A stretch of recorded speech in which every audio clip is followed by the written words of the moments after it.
Cet homme a disparu depuis 11 ans. Son nom, Houssine El Manouzi, 40 ans, citoyen marocain, profession mécanicien d'aviation. Renvoyé de Royal El Maroc pour activité syndicale, il part en 1963 pour Bruxelles où il prend sa carte de séjour. Devenu mécanicien à la Sabena, il s'occupe de l'alphabétisation des travailleurs immigrés et de l'organisation syndicale des Marocains en Belgique. Après 2 séjours en Libye et au Maroc, Manouzi revient en Belgique. Là, il apprend qu'il vient d'être traduit en justice au procès de Marrakech le 17 septembre 1971 pour atteinte à la sûreté de l'État. C'était l'un des grands procès qu'a connu le Maroc depuis l'indépendance. C'est un procès de 193 militants de l'Union nationale des forces populaires, parti de Mehdi Ben Barka. Moi, personnellement, j'ai été acquitté. Houssine a été condamné à mort par contumace parce que Houssine avait la chance d'avoir pu s'échapper à cette vague de répression et se réfugier à l'étranger. Manouzi, qui ne se sent plus en sécurité en Belgique, est en effet parti pour la Libye, où il accepte un emploi à la Libyan National Airways. À Tripoli, il rencontre un autre Marocain, Driss Admoun.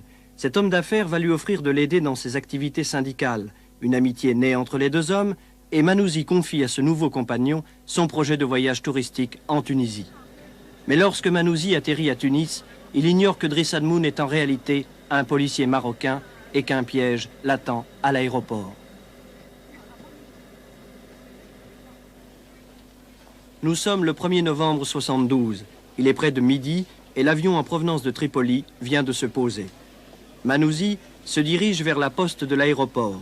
Là, il envoie un télégramme pour rassurer ses amis restés à Tripoli.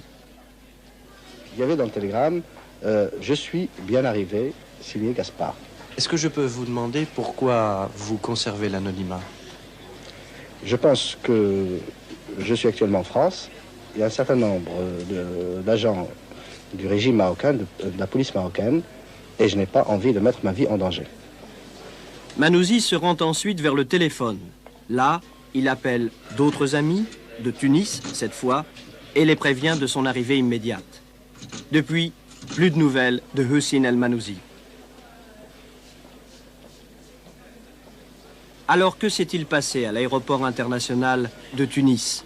Manouzi a-t-il seulement pu franchir les portes de cet aéroport?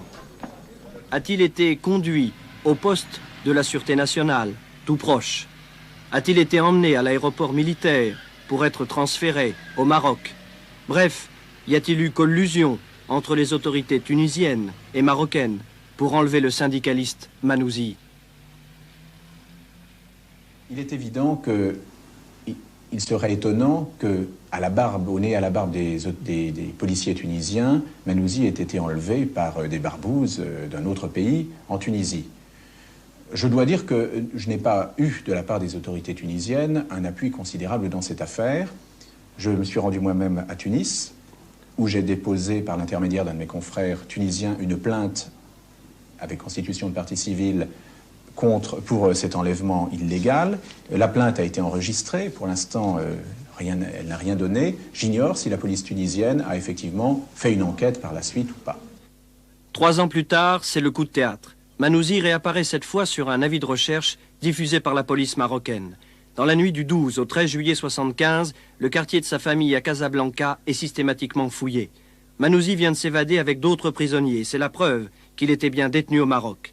Le 20 juillet 1975, les recherches cessent. Manouzi est repris. Pourtant, son pays ne reconnaît toujours pas sa détention. Son sort reste inconnu. C'est un disparu. Disparu comme ces militaires, auteurs de tentatives de coup d'État en 71 et 72. Ils ont été arrêtés, condamnés. Ils ont purgé leur peine et pourtant, nul ne sait où ils se trouvent à présent. À Rabat, les mères sont nombreuses à demander des explications. Ils ont été condamnés à 5 ans de prison et à une amende. Nous avons accepté cela. Nous avons beaucoup pleuré et nous avons remis notre sort à Dieu. S'ils ont commis un péché, ils méritent un châtiment. Mais on nous dit qu'ils sont en prison au Sahara, qu'ils ont faim, qu'ils sont morts. En fait, nous n'avons aucune information. Selon un rapport d'Amnesty International, des disparus civils, mais surtout des militaires, seraient détenus dans le sud marocain, à Tazmamart. Amnesty précise que les conditions d'incarcération y seraient effroyables.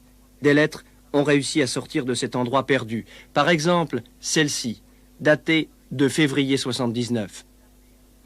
J'espère que ce mot te parvienne. J'ignore si tu as une idée de l'enfer de Tazmamart. Réclusion perpétuelle, demi-ration de soldats, ennui, froid, faim, obscurité et solitude. Et cet autre, du 12 juillet 80. C'est une mort horrible que nous ingurgitons goutte à goutte. Depuis notre entrée dans un trou noir, nous ne sommes pas sortis un seul jour au soleil.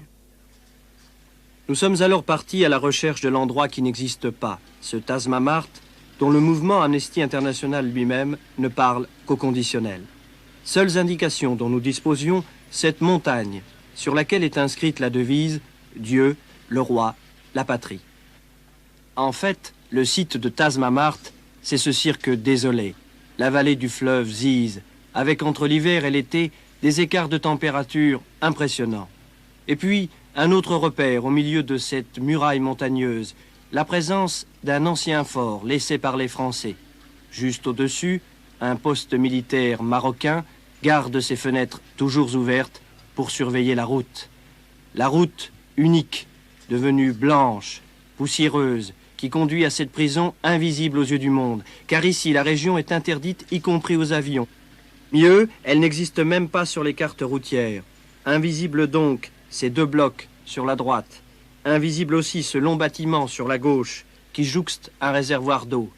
Combien sont-ils incarcérés ici? Une cinquantaine? On l'ignore. Ce que l'on sait, c'est qu'une quinzaine de prisonniers seraient morts à cause des terribles conditions de détention. Mais bientôt, quelqu'un va nous barrer la route, car ici la logique du pouvoir interdit de filmer ce qui n'existe pas.